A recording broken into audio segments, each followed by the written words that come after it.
Hello brewers, today I'm doing a beer review on a very first that I've made. It's a New England IPA, and so I have done a triple dry hop and I've used two yeasts. The two yeasts I used were Windsor and USO 5, because all the reviews I've read is that the Windsor, you never hit your target gravity.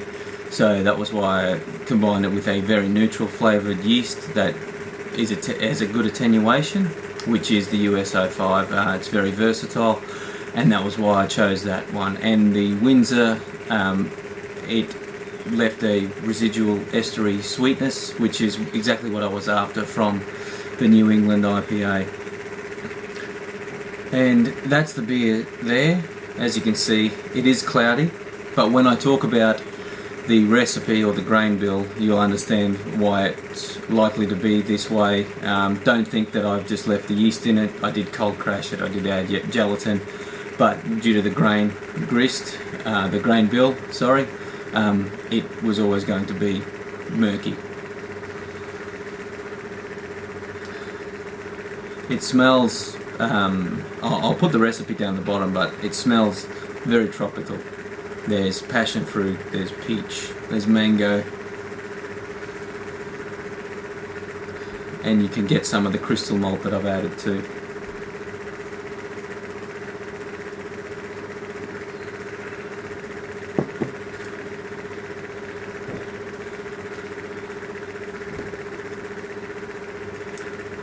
I have to confess that I do like my American style IPAs. This recipe, I think, takes it over and above anything I've brewed before. Normally I do add I add wheat malt to my beers for a very softer, silkier mouthfeel. This beer I added wheat malt, and I also added flaked oats, and that makes the mouthfeel even softer. So it's smoother.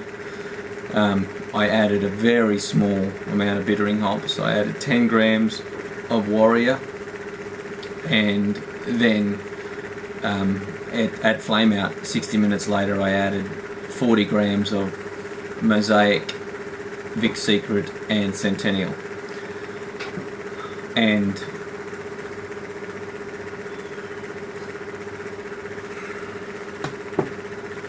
the flavour is, if you've never had freshly squeezed orange juice from oranges that you've picked off the tree yourself, that's what this beer tastes like. It has a bitterness to it that is not recognisable or identifiable from hops. It could be from a simple citrus fruit that has bitterness, like grapefruit or an orange. In terms of the dry hops I added to this beer, it was the same hops as I did my Whirlpool hops with, but they were broken up into 3 lots of 20 grams each of the Vic Secret, Centennial and Mosaic, and I dry hopped on day 4, day 6 and day 8, and then I kegged on day 11.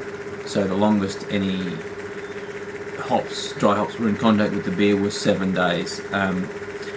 Did I get full utilisation of the aromas from the 3 days of hop contact at the end?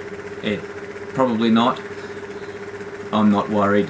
This was an experiment. I wanted to try it for the first time. The main experiment was mixing the Windsor with a different type of yeast to be able to get a flavour effect, and there is a definite estery sweetness that you get from this beer, I think, as a result of the Windsor yeast.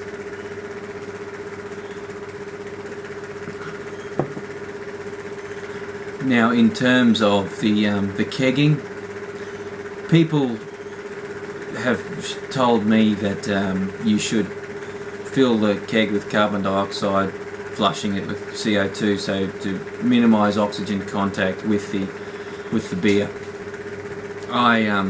I triple dry hopped this thing, so while there was carbon dioxide coming off, I did open the fermented to drop the dry hops in.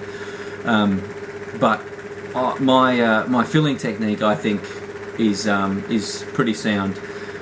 The racking tube that goes right to the bottom of the keg, so when I turn the tap on, the initial volume of beer coming out does make contact with the air, but as it fills, the turbulence is very low at the top, so the oxygen contact remains with that first lot of beer that you racked off.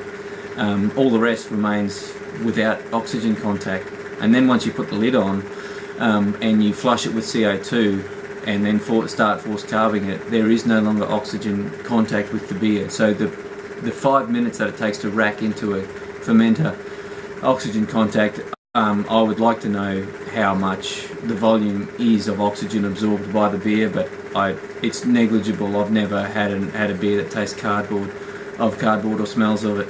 So the reason why I don't flush the keg with CO2, while I do know CO2 is a heavier gas than oxygen and air, it doesn't really matter, because once you flush it and you've created gas turbulence, that's more turbulent than liquid, and so as any gas will take the shape of the volume of its container, air rushes straight back in to be able to displace any turbulence that was caused within it. So I really think that the effect is minimal when you are racking into a keg under home brew conditions.